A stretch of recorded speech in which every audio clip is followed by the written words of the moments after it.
en la palabra del Señor, cuanto mejor. La información contextual, que era lo que acabo de decir al inicio, y es que desde el capítulo 6 hasta el capítulo 8 hay una unidad literaria. ¿Qué significa? Que esta unidad literaria va a hablar de la misma idea central, ¿ya? Y justamente hablará de la relación del cristiano con el pecado. Este es un tema muy importante para la iglesia y para el individuo que es creyente, porque en base a esto la teología nos hace saber nuestra posición como cristianos y también los efectos del pecado en el creyente, como también antes de la vida antigua, ¿ya? En la vida antigua, en la vida de no creyente o de no convertido. Por lo tanto, este es un asunto muy importante en el Evangelio, porque el mismo está basado en la gracia gratuita e inmerecida de Dios a través de Cristo. Entonces, de ahí la pregunta, ¿cómo afecta el pecado en el creyente? Y esta es la pregunta central que nos tendríamos que hacer todos estos capítulos, porque de verdad que los efectos del pecado en la vida del creyente tienen también su repercusión, por lo que el capítulo comienza con preguntas retóricas. ¿Se acuerdan qué es una pregunta retórica? Una pregunta que se responde a sí misma, ¿ya? Siempre la pregunta intencionalmente incluye la respuesta, será una respuesta retórica. Eso es lo más fácil de entender así. Es como una especie de pregunta, ¿verdad?, afirmativa o negativa, pero que siempre incluye la respuesta. ¿Ya? Está incluida la respuesta en la misma pregunta, porque es como que se saca por lógica o por obviedad, se podría decir, ¿ya? Entonces, esta pregunta retórica tiene el propósito de afirmar algo o negar algo a propósito. Entonces, ¿cómo afecta el pecado en el creyente? El capítulo 6 está basado en dos preguntas sobreentendidas. Los versículos 1 y 15. Por favor, vamos de inmediato a leer estos dos versículos, el 1 y el 15 respectivamente. Leámoslo todos juntos. Dice así. Si se dan cuenta, hermanos, la pregunta 1, si abren su Biblia, y la pregunta del versículo 15 están al inicio de estos dos segmentos que acabamos de ver en el bosquejo, ¿verdad? El primer bosquejo, muertos al pecado, y segundo, siervos de la justicia. Las dos secciones comienzan con una pregunta retórica. La primera es, todos juntos por favor, ¿qué pues diremos?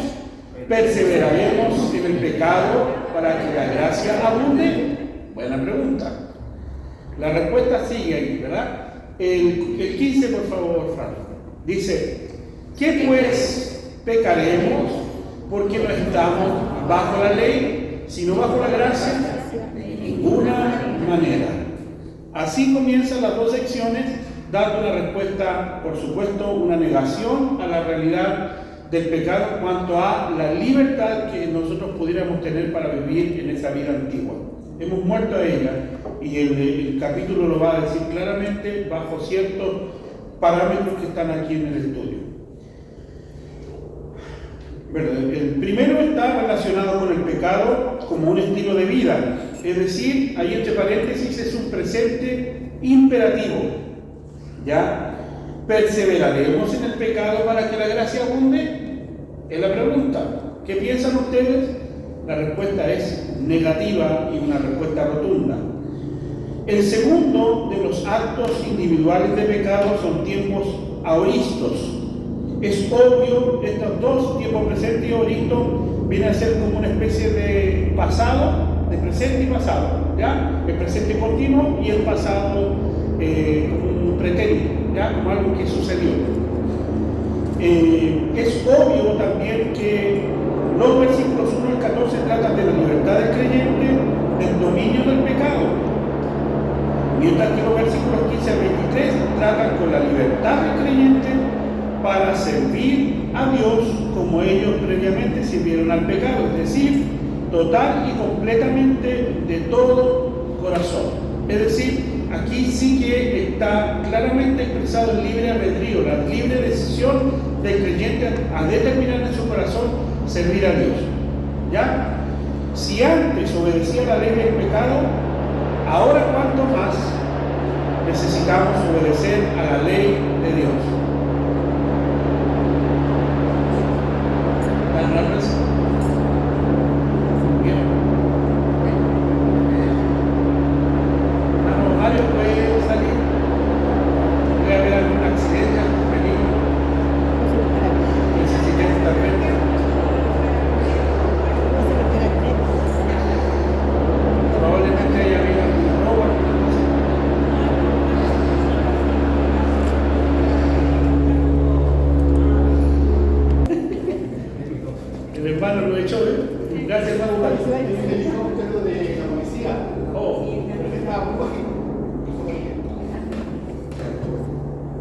Bien, el punto aquí relacionado estrechamente está el pecado, la realidad del pecado y la santificación. ¿Ya? Esto ya lo hemos tratado en otros estudios bíblicos, porque la santificación está justamente estrechamente relacionada a la vida del creyente y la decisión de él. Fuimos santificados, número uno, como una posición, ¿verdad? La santidad posicional, que es ahora estar en Cristo. Hermano, escúcheme bien. Estar en Cristo es un presente continuo. Es decir, yo necesito estar en Cristo. ¿Un creyente puede dejar de estar en Cristo? No. Podría. Si quiere. Si es que quiere. Se puede pasar. Sí. Entonces, todas esas son preguntas válidas. Entonces, uno entraría como a decir, escucha, vamos a poner duda en el corazón de los hermanos. No, un creyente tiene la libertad de decidir. El problema, ¿dónde está? Es que el Espíritu Santo está en nosotros. Y como el Espíritu Santo está en nosotros, nos guía. Pero hay días que aun cuando el Espíritu está presente, dígame si o no usted le da rienda suelta a sus deseos carnales. ¿Te ha visto en esa realidad? Sí. Bueno, no se van a poner la aureola, no se les ve, hermano. No se les ve por ninguna parte. Entonces, convengamos que hay una realidad en nuestros miembros, como lo va a decir el capítulo 8, que obedece al pecado, y el apóstol Pablo dice, yo queriendo hacer lo bueno, no lo hago. Entonces encuentro un problema aquí. Es como que hubiera una dicotomía entre el concepto teológico y la realidad personal. Reconociendo esto, hermanos amados, es muy importante, porque esto no es, y escúchenme bien, no es para dar licencia al creyente para pecar, es para centrarnos en nuestra identidad en Cristo. Cristo no pecó, Él es la imagen a la cual nosotros debemos aspirar a llegar. Entonces, usted como creyente hay días que se levanta bien, otros días que se levanta mal. Un día que está en debilidad, otro día que está pero en fortaleza. Hay hermanos que llegan a la iglesia y quieren que todos aplaudan y glorifiquen al Señor cuando están llenos, y otros días que están apagaditos, ni a ellos les sale la mente. Entonces, nos pasa a todos, esa es la realidad. El punto es cómo conservar una vida espiritual estable para poder lograr vencer el pecado, no en nuestras fuerzas, sino en la convicción de la palabra del Señor de esta realidad. Es decir, somos santos, el primer punto, porque Cristo nos ha imputado santidad. Él nos declaró santos. ¿Cuántos dicen amén a esa verdad? Amén. Somos santos en Cristo. Amén. Amén. Así es llamada la iglesia, la comunión de los santos. Pero son santos pecadores. Somos santos pecadores. Amén. Esa es la realidad no posicional, sino la realidad continua. ¿Ya? Por lo tanto, somos la santidad nuestra, si bien es cierto, es posicional, ahora es una progresión a ser más como Cristo, porque Él se convierte en la imagen a la cual nosotros debemos seguir en actos, en palabras, en conducta, en moralidad. Cristo fue perfecto en todo, por lo tanto, la santidad progresiva sería aquella santidad que usted ahora busca en Dios por la palabra y el Espíritu Santo. Es decir, usted decididamente ha querido buscar al Señor una vez que el Señor ya lo encontró. Es decir, el camino de la santidad es consagración. Y usted decide consagrarse. Es usted quien decide leer más la Biblia, es usted quien decide buscar más al Señor, es usted quien decide orar más o orar menos. Ese camino de santidad progresiva es una tarea en el cuidado de la salvación. Pedro dice que debemos, ¿cómo vamos a descuidar una salvación tan grande? No podemos, porque el regalo de Dios es tal que el sacrificio para que nosotros recibiéramos ese regalo es abrumador. El sacrificio de Cristo, no hay otro igual, ni habrá otro igual. Por lo tanto, usted no tiene el derecho de pisotear a Cristo con sus actos, sino que tiene la obligación en Dios de poder vivir su vida de acuerdo a lo que la palabra del Señor modela. Entonces, en ese sentido, nuestros ojos han sido abiertos para mirar con claridad nuestra realidad y también a Cristo, que es nuestra imagen para seguir. En esta progresión, ¿verdad?, tenemos desde este versículo 6 capítulo 6 al 8:39, ¿verdad?, expresan esta verdad teológicamente. Son verdades teológicas que están sentadas. El apóstol Pablo la expresa claramente, pero del 12 al 15, capítulos 12 al 15 de Romanos, la expresan de manera práctica, es decir, la llevan a la práctica según lo que el apóstol Pablo ha de enseñar en esos capítulos.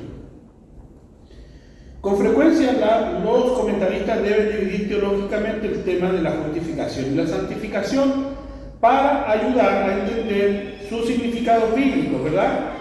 En realidad, ambos son actos simultáneos de la gracia.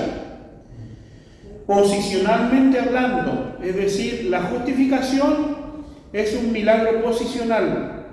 Grábense este tema, hermano, por favor. La santificación y la justificación posicional es lo que Cristo hizo y nos dejó aquí. Yo estoy parado en Cristo. Entonces mi posición al estar en Cristo me hace ser justificado en Él y santificado en Él. Amén. Y la justificación es parte de la salvación, como también lo es la santificación. Pero en este aspecto de la santificación progresiva es lo que ahora usted en Cristo necesita hacer para caminar en el modelo de la santidad divina. Amén. Somos hijos de Dios, no se le olvide eso. Este capítulo enseña el potencial de la plena madurez, es decir, podemos traducir santificación como madurez. Un cristiano maduro es aquel que ha recorrido su trayectoria como creyente y ha logrado una estabilidad espiritual. ¿No se recuerdan ustedes cuando el apóstol o quien escribe el libro de los Hebreos, algunos dicen que es Pablo, otros lo niegan, ¿cierto? Pero el apóstol que escribe allí les dice, estoy tan sorprendido, tal cual como a los Gálatas, que después de tanto tiempo ustedes tengan que beber leche y no comida sólida. Porque ustedes son los primeros, debiendo ser ya maestros, tengo que volverles a explicar los rudimentos del Evangelio. Entonces, la madurez se expresa en la trayectoria, en el camino de esta santidad progresiva.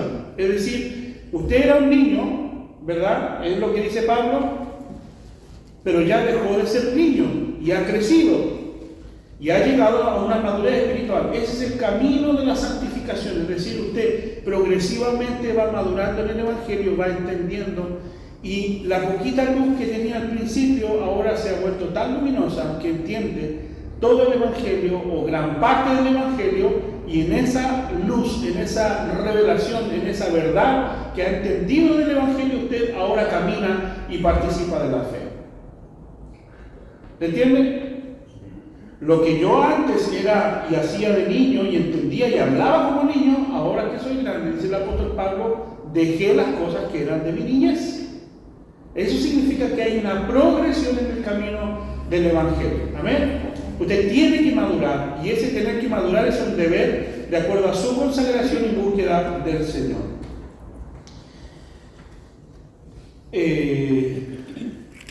Ok, de vuelta a la hojita, por favor.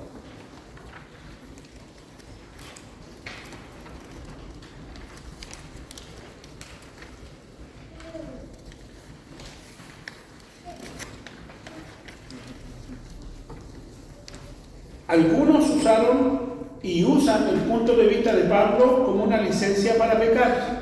¿Ya? Eso, de acuerdo a los versículos 1 y el 15, que son los que acabamos de leer, ¿verdad? Pero también segunda de Pedro 3, 15 al 16. ¿Lo puedes buscar, por favor? Segunda de Pedro 3, 15 al 16.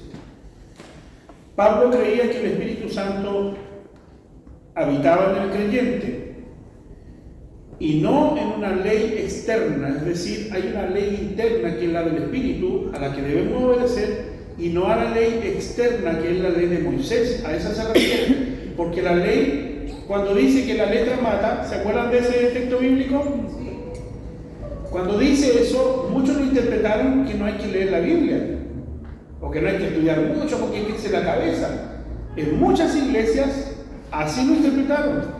Pero lo que en realidad quiere decir, cuando dice que la letra mata, se está refiriendo a la ley de Moisés, porque el que infringe en un punto la ley se hace culpable de toda la ley. Y hay pecados que en la ley están condenados para muerte. Por ejemplo, el adulterio. Tenían que ser apedreados. Y así, entre muchas otras acciones, que lo que le producía la ley era morir. La sentencia de muerte. Es decir, la pena capital. Por eso que dice la letra mata. Porque en realidad lo que la ley hacía era inculpar de pecado y no liberar del pecado al hombre. Es decir, solo era el dedo acusador, según la ley, de la culpabilidad del hombre. Pero ahora la gracia es distinta, porque nos hace saber nuestra culpa, pero a la vez nos permite reflexionar en esa iniquidad perdonada por el único que lo puede hacer, que es Cristo. Entonces ahora usted, liberado de la culpa, porque eso es remordimiento, liberado de la culpa, viene al Señor libre, sabiendo que Cristo le ha lavado de sus pecados, de los suyos y de los personales, los míos propios. Amén. Hemos sido lavados y reconciliados en Él. Dice, y tener entendido, 2 de Pedro 3:15, y tener entendido que la paciencia de nuestro Señor es para salvación, como también nuestro amado hermano Pablo, según la sabiduría que le ha sido dada, os ha escrito, casi en todas sus epístolas, hablando de estas cosas, entre las cuales hay algunas difíciles de entender, las cuales los indoctos, escuchen bien, e inconstantes tuercen, como también las otras escrituras, para su propia perdición. Es decir, ya en la iglesia primitiva habían personas que estaban torciendo la escritura para conveniencia. ¿Y cuál era esa forma? Simplemente se traduce en esto. Los gnósticos, que yo ya le he hablado de eso, ¿verdad? Los gnósticos eran un grupo religioso de estos pensadores griegos. Entonces estaban influenciando con su ideología la iglesia y el evangelio. Entonces, ¿qué creían los gnósticos? Creían que el espíritu debía elevarse a una estatura espiritual superior, que estaba fuera de lo terrenal. Es decir, ellos dividían la cosmovisión de la vida en dos planos, el terrenal y el celestial. Entonces, ¿qué tenían que hacer el hombre? Aspirar a ascender. Así que entonces, cada vez que se elevaba su espíritu, subía más. Entonces se hacía más celestial, y al punto de convertirse en un Dios. ¿Se entiende? Eso era como que se estaba elevando el individuo, y eso hasta ahora lo afirman los gnósticos. Pero lo terrenal es animal y carnal, por lo tanto, todo lo que era espiritual era la conexión con la divinidad, y en este caso lo estaban colocando para con Dios y el Espíritu Santo y a Jesucristo. Entonces toda esta contemplación griega en sus divinidades y su cosmovisión de elevación espiritual la estaban trayendo al Evangelio. Entonces ahora todo lo espiritual, lo relacionado con el Espíritu Santo, era bueno, pero todo lo que tenía que ver con el cuerpo era carnal, animal, y esto era materia, y la materia se descompone. Entonces justificaban su carnalidad y se dividían entre lo espiritual, ¿verdad? Venían al culto, se gozaban, tenían su experiencia espiritual, su nirvana, y entraban ahí en su relación espiritual especial en el culto. Pero ¿qué sucedía después? Salían de la iglesia y le daban rienda suelta a su cuerpo, porque todo esto va a perecer. Esa es la ideología.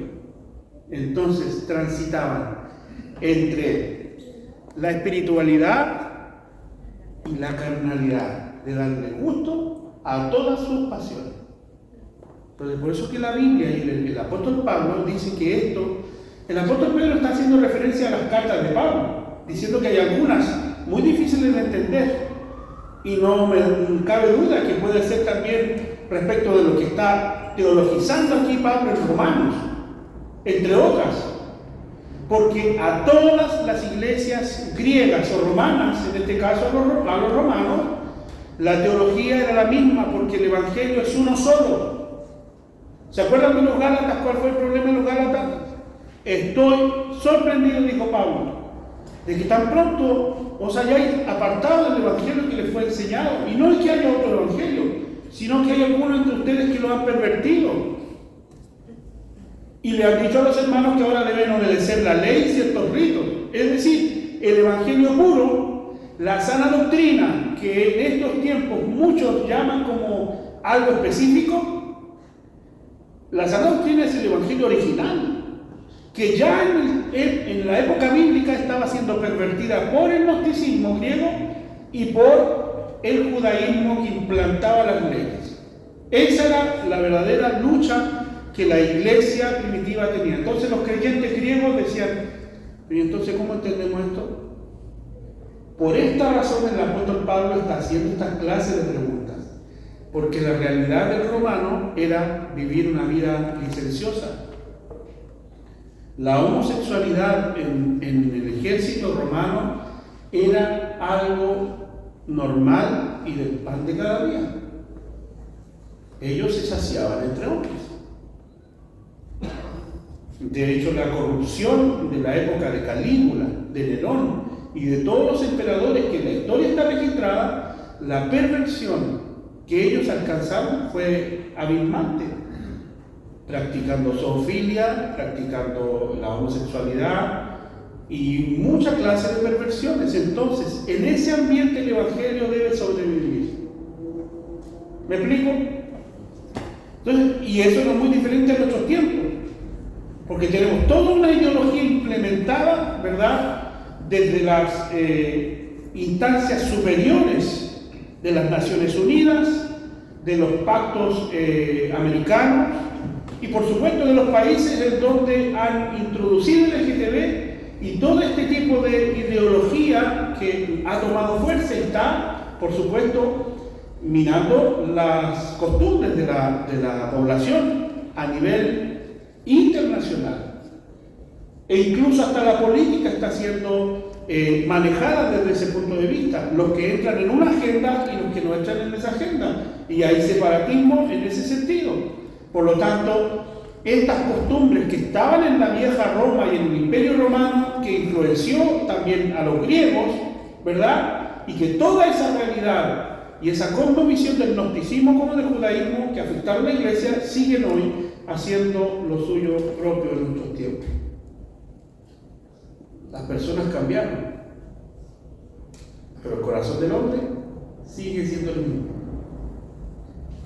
En otra época, con otra tecnología, de otra forma, pero el instinto que está dentro del hombre sigue siendo el mismo, inclinado a pecar. Y nos incluye a nosotros, porque también somos hombres y mujeres nacidos de Adán. Por eso es que es importante entender la figura del primer Adán versus el segundo Adán, que es Cristo. Y él es la imagen de esta nueva creación en Dios, la imagen perfecta de como Adán al principio debió ser. Cristo es el primer Adán, el segundo Adán que debió ser el primero. ¿Me explico? Cristo es el segundo Adán, la imagen del Hijo de Dios, que debió ser el primer Adán que fracasó. Amén. Por lo tanto, ahora usted que es nueva criatura, mírese por dentro, por favor. Mire lo lindo y lo linda que está por dentro. limpia con la sangre de Cristo, libre de toda culpa. ¿Lo entienden? Pero también hay otra realidad, una conciencia que le acusa, que me acusa, que me dice que he fallado.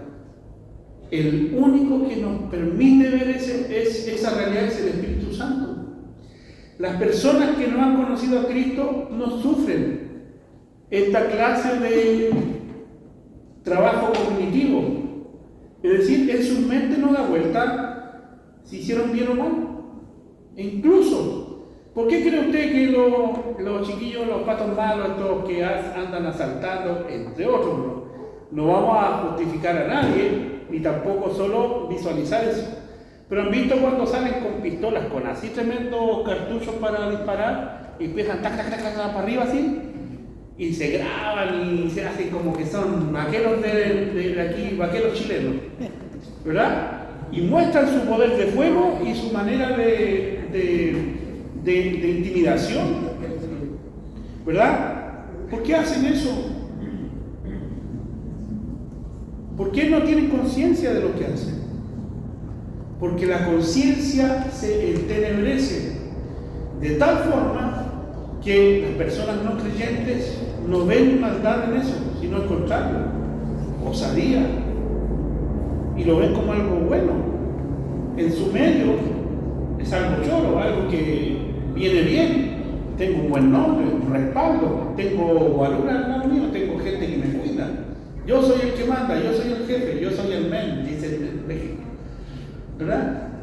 Entonces, esa cosmovisión de alguien que no ha conocido a Cristo versus el que conoce a Cristo, ¿por qué en esa misma realidad de las personas que pasan por la cárcel y todo lo demás y se encuentran con Cristo, la verdadera transformación, ellos después caen en cuenta todo lo que hicieron y están arrepentidos de lo que vinieron y hicieron?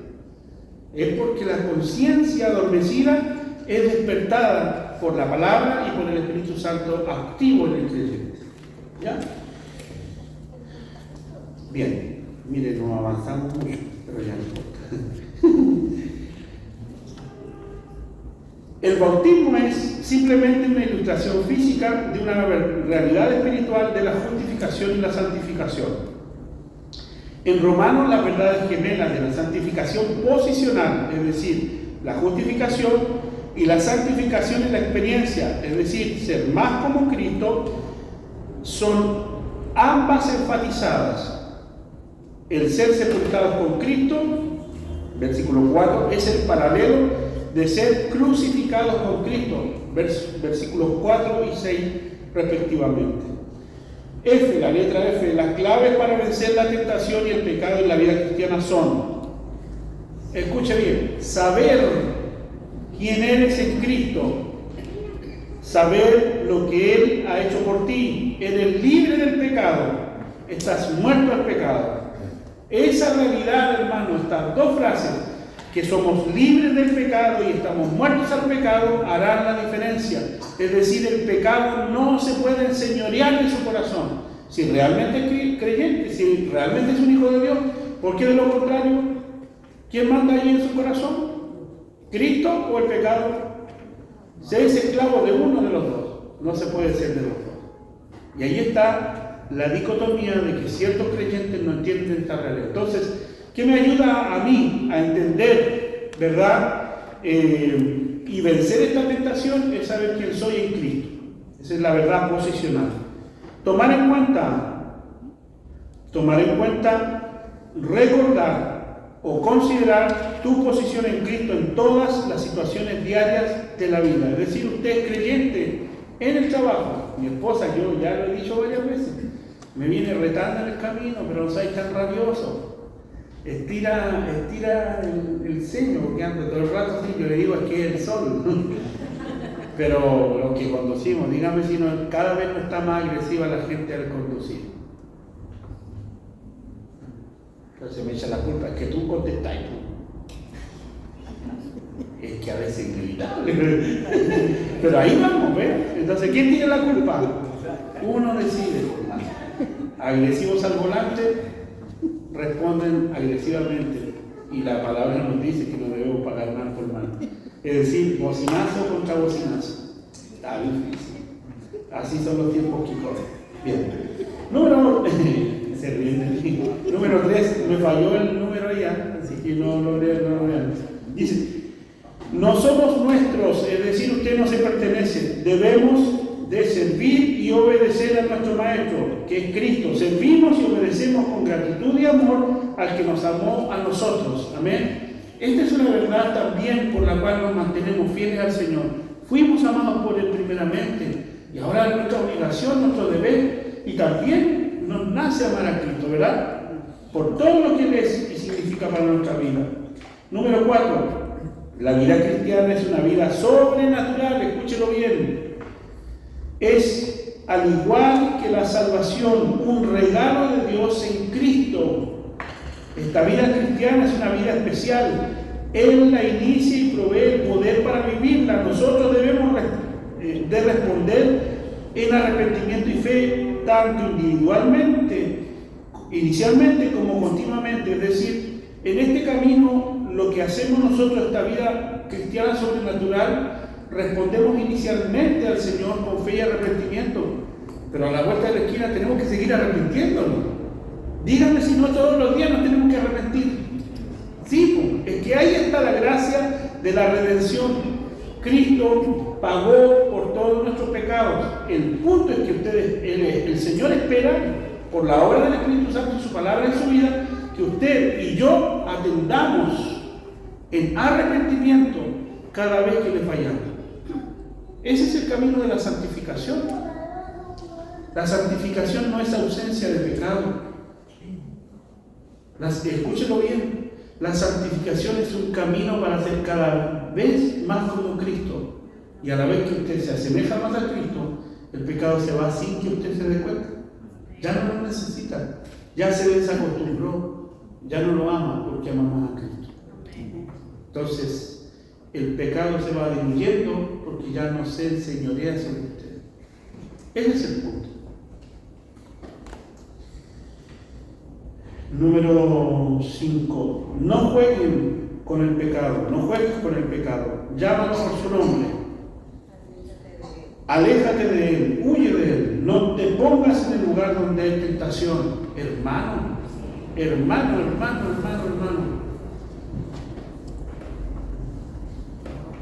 Se puede ver en lo externo, ¿sabes?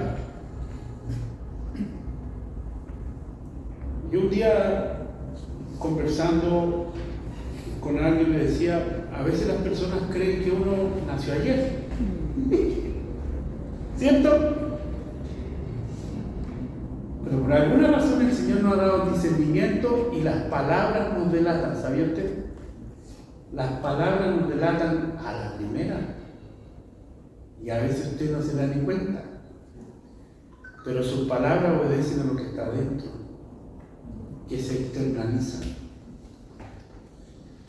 Un pastor me dijo, hijo, esto lo voy a generalizar como un consejo. Ya no quiero que nadie se lo tome para así. Pero me dijo, cuando un hombre le encuentra todos los defectos a su esposa, hablando del matrimonio, o cuando una esposa le encuentra todos los defectos a su esposo, es porque ya su corazón está dejando de tener el lugar en la posición correcta.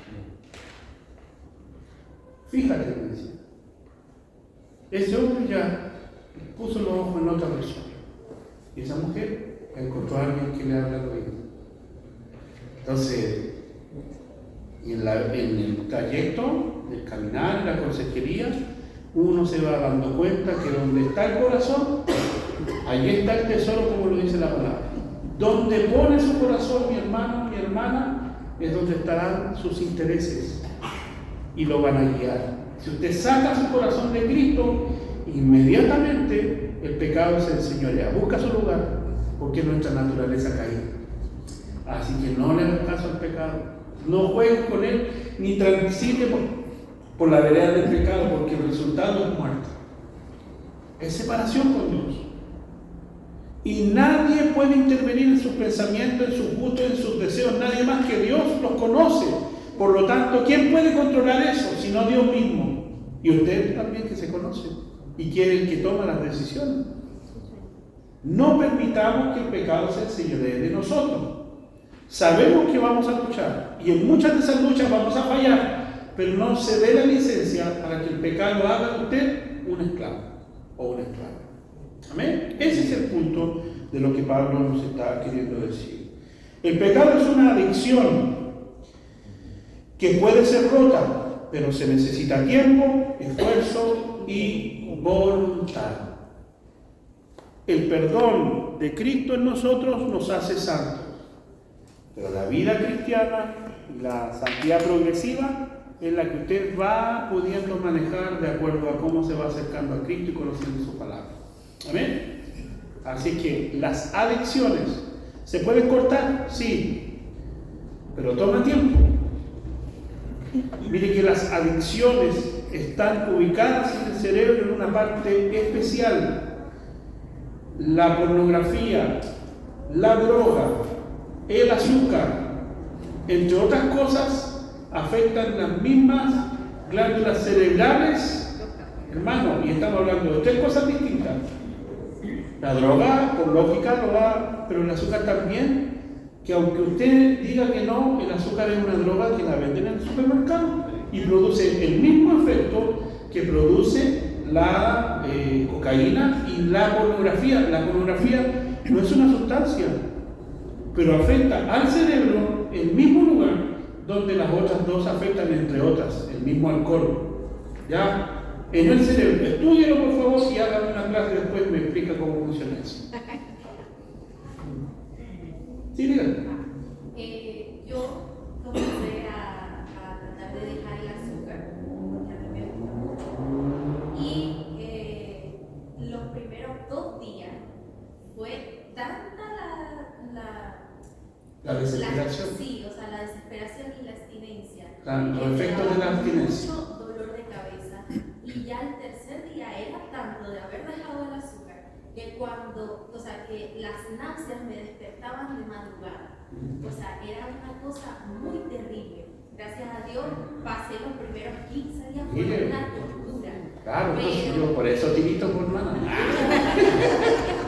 primeros 15 días fueron una tortura, pero ya poco a poco he logrado dejar eso. Amén. Qué bueno, es libre del azúcar, hermana.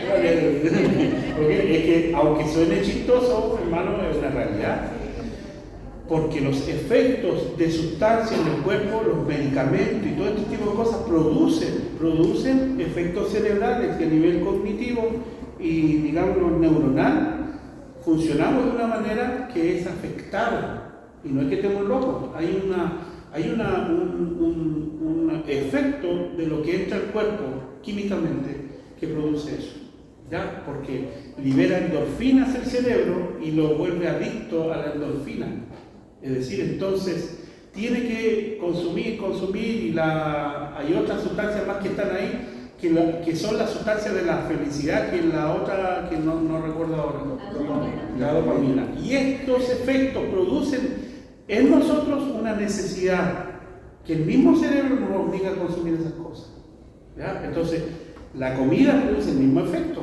Cuando usted entra en un proceso de bulimia y que come y no se sacia, todas esas cosas son parte, digamos, de problemas cerebrales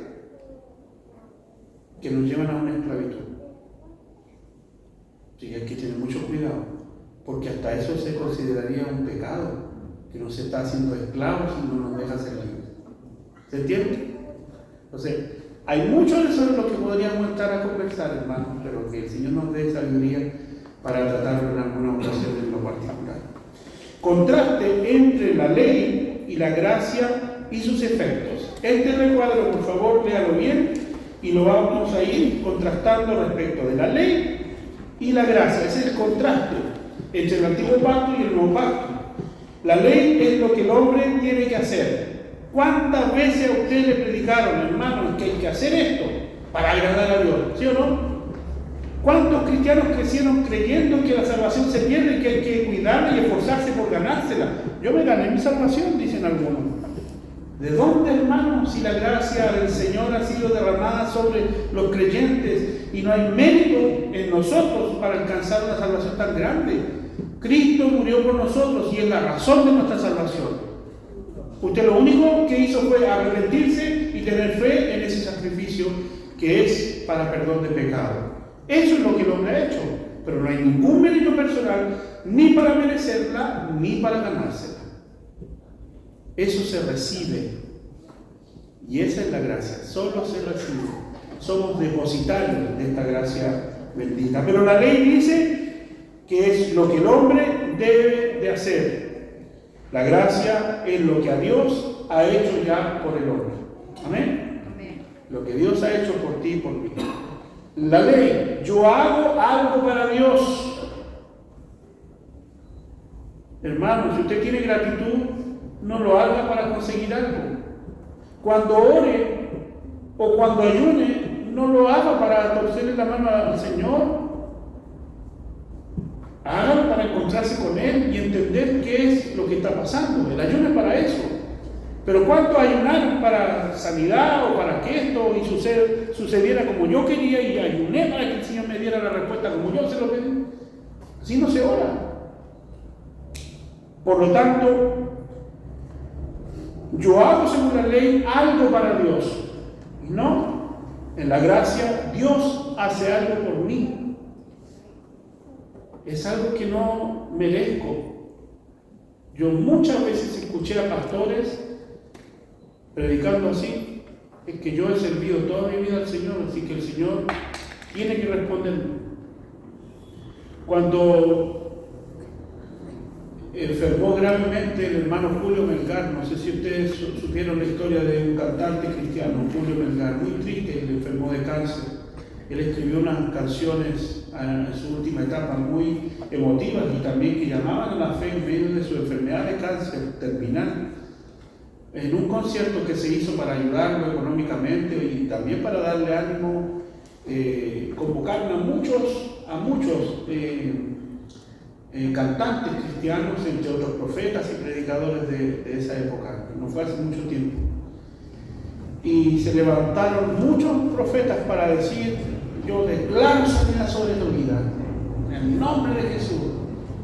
Y puras declaraciones de esto y que lo otro, y que te iba a ir bien, y que no, pues el hombre murió. Y hubo un solo varón en medio de todo ese concierto que quedó grabado, que le dijo que el Señor ya tenía sus días contados. Le dijo así a Julio Melgar, yo vi ese video. Y le dijo: el Señor ya quiere que regrese a casa, quiere que estés con él. Y Julio entendió y falleció en esa convicción. Porque, hermanos, no significa que la muerte a los creyentes sea una maldad de parte de Dios, no. Es un encuentro con el Señor. Es algo extraño para todos los creyentes, y me incluyo porque no quiero ser mejor que ustedes, ni tampoco pretendo serlo. Pero es extraño cómo los creyentes nos aferramos a la vida y no queremos morir, cuando en verdad anhelamos que el Señor venga y estar con el Señor. La muerte debiera ser ese vehículo que nos lleva para estar con el Señor. Pero ¿cuántos se quieren morir? Ninguno.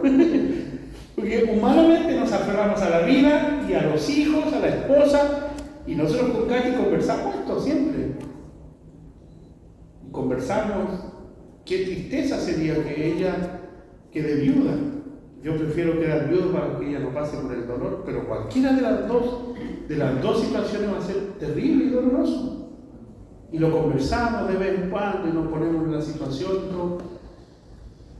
Pero hermanos, esa es la realidad del hombre. Así que lidiar con el pecado es esto: vivamos en la gracia de Dios e invirtamos el proceso cognitivo de entender la gracia de Dios. Usted no necesita hacer nada para Dios. Sus actos deben ser voluntarios, actos de amor, que hablan de un creyente, de una mujer, de un hombre que ama al Señor. Usted no necesita demostrarle nada a Dios. Cuando usted trae su ofrenda aquí a las primicias y todo lo demás que hacemos, los diezmos, la ofrenda, ¿usted cree que Dios se beneficia en algo siendo Dios con algún dinero nuestro? No, pues. Ese es el diseño divino para que la iglesia y el hombre mismo se beneficien, de acuerdo a lo que Dios estipuló. Porque el beneficio para él no necesita plata. Dice que él es el dueño del oro y la plata. Entonces, ¿cuál es el beneficio? El beneficio es suyo y mío, no de Dios. Lo que él recibe es el acto. ¿Recuerdan ustedes cuando Jesús, y ahí está el claro ejemplo de que la ley dice que se debe hacer algo, pero que la gracia es lo que Dios hace por ti o por nosotros? ¿Se acuerdan de los publicanos que iban a echar y la viuda que echó la última moneda que tenía? Sus 2 blanquitas. ¿Qué dijo Jesús de ese acto?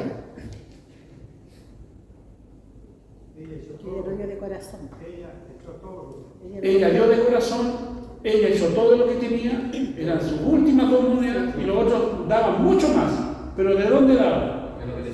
De lo que les sobraba. Entonces, no es lo que la ley dice que deben hacer. Entonces el publicano salía a sacar su chequera y tiraba ahí la chorrera de billete ahí. Todos lo miraban. Este hermano yo lo quisiera tener en mi iglesia. ¿Ah? Y los pastores se soban el bolsillo ahí diciendo, ¡ay, que suban los fierros! ¿Ah? Hay una parodia que hacen unos pastores centroamericanos y dicen, estoy orando para empresarios en mi iglesia. Hermano, que sostiene la iglesia no usted, el Señor. Amén. No son sus diezmos, los diezmos le pertenecen a Él. Queridos, invertir realmente los principios que a lo mejor aprendimos mal es muy importante. El pecado no se puede enseñorear sobre nosotros. Por eso que los efectos de la ley, los efectos de la gracia no es licencia para pecar. Creo que la gracia es mucho más exigente que la misma ley, porque ha abierto nuestras conciencias en el perdón y la culpabilidad. Usted sabe el bien y el mal, ya tiene conciencia de las 2 cosas, y es usted quien decide, soy yo quien lo hace. Así, Señor. La ley destaca las obras de la carne. En la gracia, la obra terminada de Cristo, es decir, nuestra justificación es Cristo, esperanza de gloria. Su obra, sus actos de justicia nos han hecho justos a nosotros. El hombre esforzándose en la ley, el hombre se esfuerza mucho, pero aquí en la gracia es Dios obrando a favor suyo y mío. ¿Ve cómo es diferente? En la ley, tratar y esforzarse por alcanzar las normas de Dios, lo que el hombre pecador nunca puede lograr. Sin embargo, en la gracia, Dios me eleva a sus normas, lo que Dios por su gracia ha hecho en Cristo, es decir, Cristo me ha transferido su justicia y su santidad. Gloria a Dios por eso. En la ley se fomenta un espíritu de justicia propia, es decir, mira lo que he logrado, esto soy yo. ¿Cómo se presentó el joven rico delante del Señor? Señor, estaba así encorvado y tenía los bolsillos llenos de plata, si era rico. Decía, Señor, ¿qué puedo hacer para alcanzar el reino de Dios? Como que si fuera por sus actos de justicia, él se lo merecía. ¿Qué le responde el Señor? Algo te falta. Cuando le dice ese algo te falta es porque el Señor conoce el corazón. Y ahí está la diferencia. Entonces, cuando Jesús le dice, debes cumplir los mandamientos, Señor, yo los he guardado de chiquitito. Si hay mérito, es lo que tengo yo. He guardado toda la ley.